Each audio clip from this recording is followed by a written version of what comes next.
Mercedes I started about a month ago. I just finished it. That's what it looks like. This is the first car I've built in easily 10 years. Tons of mistakes everywhere, but it's all because of impatience.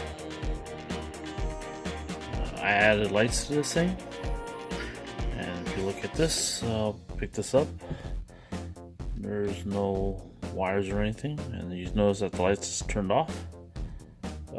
There's a magnetic switch in here, so that if I take this off, I'll show you the display base. Display base on the bottom has a bunch of magnets, so that creates enough of a field that when I put the car near it, we have lights.